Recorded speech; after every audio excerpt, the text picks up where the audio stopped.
fost a sunat iubire cineva, dar numărul a șters să nu-l pot vedea.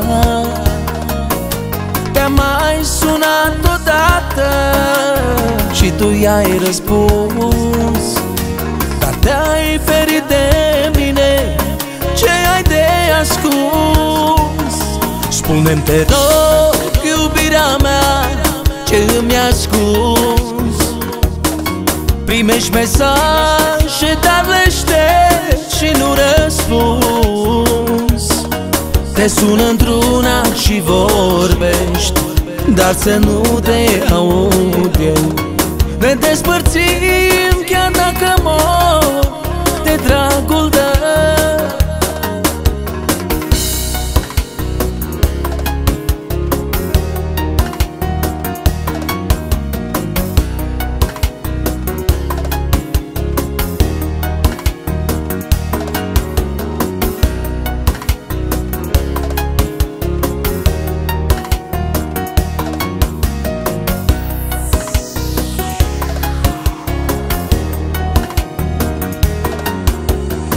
De ce nu spui, iubire, cine te-a sunat? Spune-mi de ce ai dat ton de ocupat. De ce ai șters mesajul pe care ți l-a scris și apoi telefonul, iubire, ți-ai închis?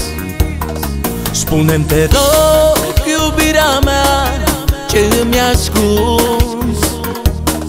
Primești mesaje, dar le ștergi și nu răspunzi.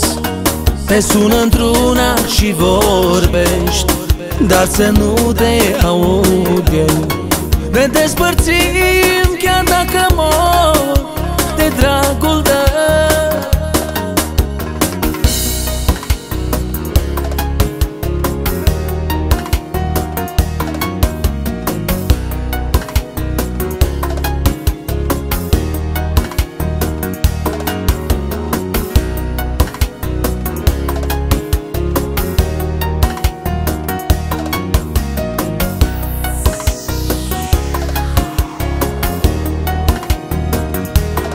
Spune-mi, te rog, iubirea mea, ce îmi ascunzi?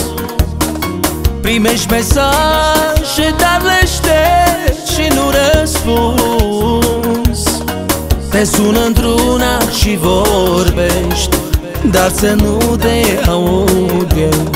Ne despărțim chiar dacă mor de dragul tău. Spune-mi, te rog, iubirea mea, ce îmi ascunzi? Primești mesaje, dar le ștergi și nu răspunzi. Te sun într-una și vorbești, dar să nu te aud eu. Ne despărțim chiar dacă mor de dragul tău. Ne despărțim chiar dacă mor de dragul tău.